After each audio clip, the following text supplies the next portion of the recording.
जय हिंद दोस्तों, आज 4 जुलाई 2024 दिन थर्सडे। आइए आज के सभी छोटे बड़ी खबरों के साथ साथ आज के करंट अफेयर्स पर भी नजर डालते हैं। झारखंड की तरफ से बड़ी खबर है दोस्तों, हेमंत सोरेन फिर से झारखंड के सीएम होंगे। आज ही मुख्यमंत्री चंपाई सोरेन राज्यपाल को अपना इस्तीफा सौंपेंगे। इसके साथ ही हेमंत सोरेन शपथ ग्रहण के लिए राज्यपाल से समय मांगेंगे। राज्यपाल सीपी राधाकृष्णन अभी चेन्नई में है, वे शाम 7 बजे तक रांची लौट सकते हैं। वैसे इससे पहले रांची में सीएम हाउस में विधायक दल की बैठक हुई। इसमें हेमंत सोरेन को विधायक दल का नेता चुना गया है। सभी विधायकों को सीएम आवास में ही रहने को कहा गया है। हालांकि अभी भी इसकी आधिकारिक घोषणा नहीं हुई। और हाँ, वही अगली बड़ी न्यूज, प्रधानमंत्री मोदी ने बुधवार को राज्यसभा में राष्ट्रपति के अभिभाषण के धन्यवाद प्रस्ताव पर जवाब दिया। 1 घंटा 50 मिनट की स्पीच में प्रधानमंत्री ने नीट, मणिपुर, संविधान, कांग्रेस, पश्चिम बंगाल, रोजगार, भ्रष्टाचार, CBI, ED, federalism, emergency, Jammu Kashmir, Indira, Rahul और दलितों पर बोले। पीएम बोले पेपर लीक के दोषियों को छोड़ेंगे नहीं और मणिपुर की स्थिति भी सामान्य हो रही है।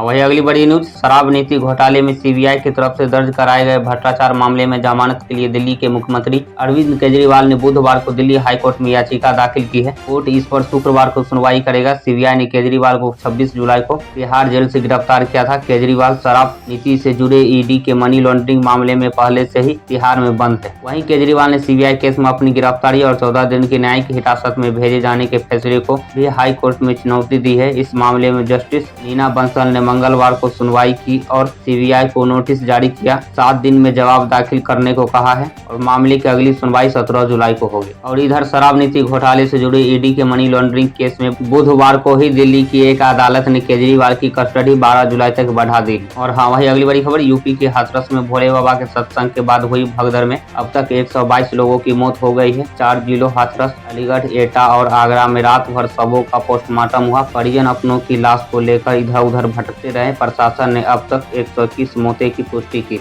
हादसा मंगलवार दोपहर 1 बजे फुलरई गाँव में हुआ। बुधवार सुबह 11:30 बजे सीएम योगी भी हाथरस पहुंचे। जिला अस्पताल में घायलों से मुलाकात की। घटनास्थल गए अफसरों से पूरे हादसे की जानकारी भी ली। योगी प्रेस कॉन्फ्रेंस कर कहा, यह हादसा साजिश जैसा है, लोग मरते गए, सेवादार वहां से भागे। उन्होंने ना तो प्रशासन को सूचना दी और ना ही मदद की। प्रशासन की टीम जब पहुंची तो सेवादारों ने उन्हें आगे जाने नहीं दिया। हमने भी कुंभ जैसे बड़े आयोजन किए लेकिन ऐसी चीजें नहीं हुई। सीएम ने कहा, जांच के लिए एसआईटी का गठन किया है। हाईकोर्ट के रिटायर्ड जज, पुलिस को सीनियर रिटायर्ड ऑफिसर की टीम भी मामले की जाँच करेगी। जो भी दोषी होगा उसको सजा देंगे। और वही मानसून ने तय समय से 6 दिन पहले ही पूरे देश को कवर कर लिया है। देश भर के तकरीबन सभी राज्यों में भारी बारिश हो रही। नॉर्थ ईस्ट में हालात सबसे ज्यादा खराब है। मणिपुर और असम में बाढ़ आ गई। मणिपुर सरकार ने बुधवार को राज्य के सभी सरकारी दफ्तरों में छुट्टी की घोषणा की है, जबकि स्कूल आज और कल यानी कि 4 जुलाई तक बंद रहेंगे। मंगलवार को सेनापति नदी में गिरे 25 साल के एक व्यक्ति का शव निकाला गया। भारत म्यांमार सड़क के 3 किलोमीटर से अधिक हिस्से में भी बाढ़ आ गई है। 1000 से ज्यादा लोग प्रभावित हुए। और उधर असम में भी 3 लोगों की बाढ़ से जान चली गई। इससे राज्य में इस साल बाढ़, लैंडस्लाइड और तूफान में मरने वालों की संख्या बढ़कर 48 हो गई है। राज्य के 23 जिलों में 11.3 लाख से ज्यादा लोग बाढ़ से प्रभावित है। वहीं सोमवार तक 19 जिलों में 6.44 लाख से ज्यादा लोग प्रभावित थे। गुजरात के जूनागढ़ में सड़कें बारिश के पानी में डूब गई है। इसकी वजह से 30 गाँव का संपर्क कट गया है। वंथली में सोमवार सुबह से मंगलवार सुबह तक 361 मिमी बारिश हुई। सौराष्ट्र और दक्षिण क्षेत्र में 200 मिमी से ज्यादा बारिश हुई है। वहीं अहमदाबाद में 2 मंजिल बिल्डिंग की सीढ़ियों का एक हिस्सा ढह गया। फायर ब्रिगेड की टीम ने हाइड्रोलिक प्लेटफॉर्म के जरिए बिल्डिंग में फंसे 16 लोगों को निकाला। और इधर इंडियन आर्मी ने एक और बड़ी साहसी वाला काम किए हैं। जम्मू कश्मीर के रामबान जिले के बनिहाल में NH-44 भारतीय सेना की सूझबूझ से एक बड़ी दुर्घटना होने से टल गई है। यहाँ मंगलवार को अमरनाथ यात्रा से लौट रहे श्रद्धालुओं से भरी एक बस का ब्रेक फेल हो गया। हाईवे के किनारे गहरी खाई थी। बस में 45 लोग सवार थे जो अमरनाथ से पंजाब लौट रहे थे। मीडिया रिपोर्ट्स के मुताबिक बनिहाल के पास नचलाना पहुंचने पर ड्राइवर का ब्रेक फेल होने का पता चला। बस काफी स्पीड में थी। ड्राइवर ने बस से कंट्रोल खो दिया था, जिससे गाड़ी तेजी से खाई की तरफ बढ़ने लगी। इससे बस में सवार यात्री दहशत आ गया। जान बचाने के लिए यात्री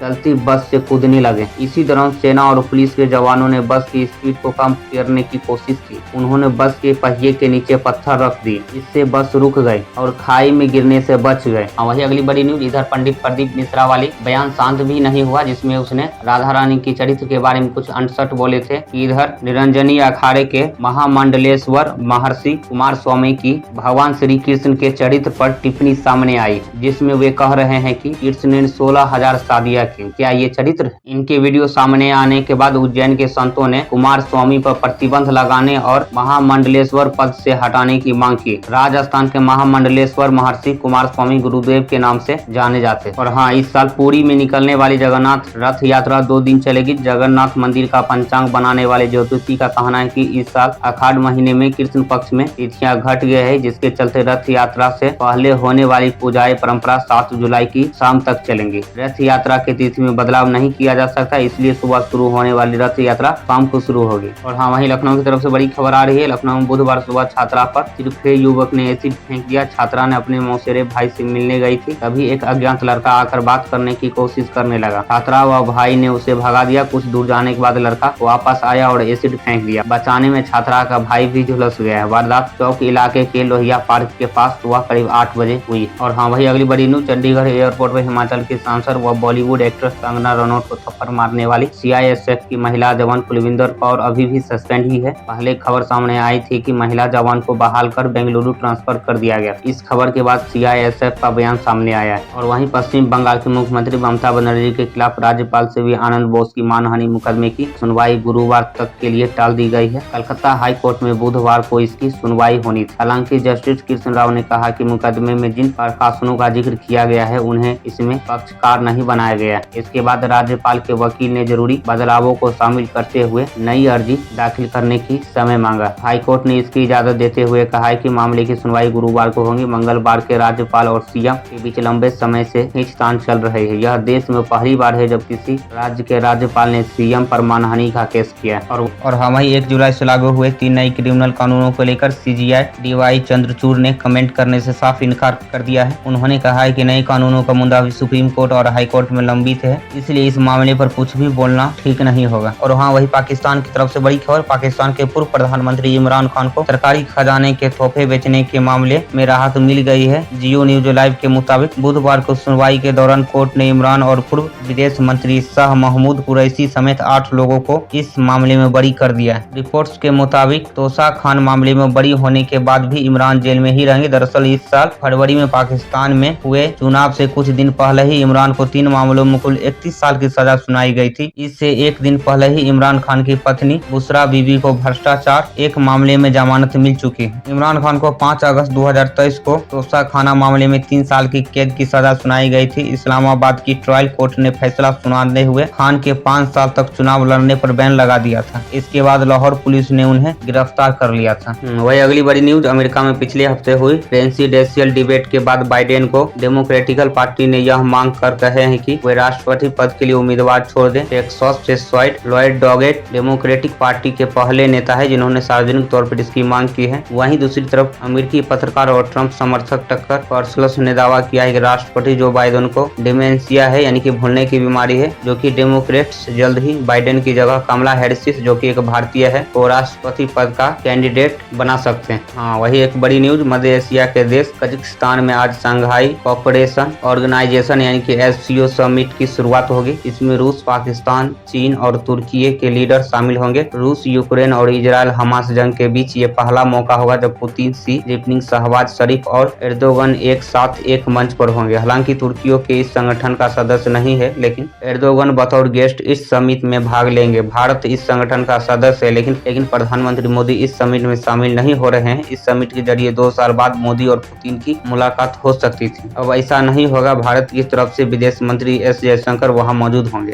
और वहीं डोनाल्ड ट्रंप ने कहा, अमेरिका की प्रेसिडेंशियल डिबेट में दावा किया था कि अगर वे राष्ट्रपति बने तो 24 घंटे के अंदर ही रूस यूक्रेन के जंग को खत्म कर देंगे। रूस के राजदूत वासिली नेमेंजिया ने कहा कि ट्रंप ऐसा नहीं कर सकते। नेमेंजिया ने कहा कि जंग अप्रैल 2022 में ही खत्म हो सकती थी। पश्चिम देशों ने तब ऐसा नहीं होने दिया। वे चाहते हैं कि हम लड़ते रहें। जेलेंस्की अलग अलग पीस समिट में भाग ले रहे हैं। ये पीस समिट एक मजाक है। दरअसल 15 जून को स्विट्जरलैंड में यूक्रेन जंग को लेकर एक पीस समिट हुआ था, जिसमें 90 देशों से ज्यादा देश शामिल हुए थे। समिट में 10 पॉइंट का प्रस्ताव तैयार किया गया था। इसमें जंग खत्म करने के लिए यूक्रेन से रूसी सेना की वापसी की मांग की थी। रूस ने इसका विरोध किया था। और वहीं भारतीय मूल के अमेरिकी बिजनेसमैन ऋषि शाह को धोखाधड़ी और ठगी के आरोप में अमेरिका कोर्ट से 7.5 साल जेल की सजा सुनाई गई है। शाह ने गूगल और गोल्डमैप ग्रुप जैसी बड़ी कंपनियों के इन्वेस्टर से 8.35 हजार करोड़ रुपए ठगे हैं। यह अमेरिका के कॉर्पोरेट इतिहास में अब तक के सबसे बड़े फ्रॉड में से एक है। ब्लूमबर्ग की रिपोर्ट्स के मुताबिक 38 साल के शाह ने 2006 में आउटकम हेल्थ नाम की एक कंपनी का गठन किया था। यह कंपनी डॉक्टरों के ऑफिस में टेलीविजन लगाकर हेल्थ केयर के क्षेत्र में काम करने वालों के लिए विज्ञापन देने का काम करती थी। इस कंपनी में श्रद्धा अग्रवाल ऋषि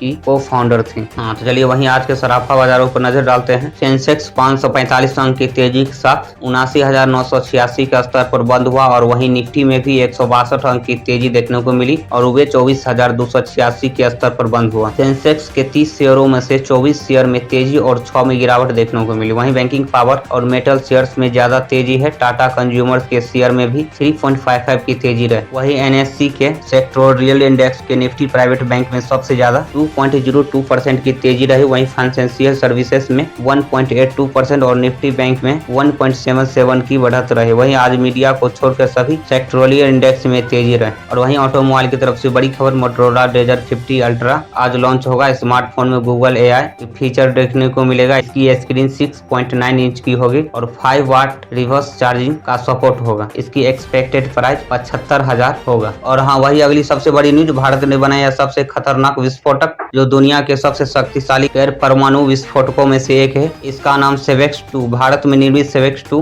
का भारतीय नौसेना ने सफलतापूर्वक परीक्षण भी कर लिया है। सेवेक्स 2 ब्रह्मोस मिसाइल में लगे विस्फोटक से भी ज्यादा खतरनाक है। और हाँ, वही आज आप सभी कंप्यूटरों के लिए करंट अफेयर्स का क्वेश्चन, भारत सरकार ने किस बैंक के साथ महामारियों के खिलाफ तैयारियों के लिए एक ऋण पत्र पर हस्ताक्षर किया है? Option 1 ADB, second new development bank, third world bank या फोर्थ इनमें से कोई नहीं। वहीं सेकंड करंट अफेयर्स का क्वेश्चन, किस केंद्रीय मंत्री ने हाल ही में निर्माण पोर्टल लॉन्च किया है? जी किशन रेड्डी, अश्विनी वैष्णव, ज्योतिरादित्य सिंधिया या चिराग पासवान।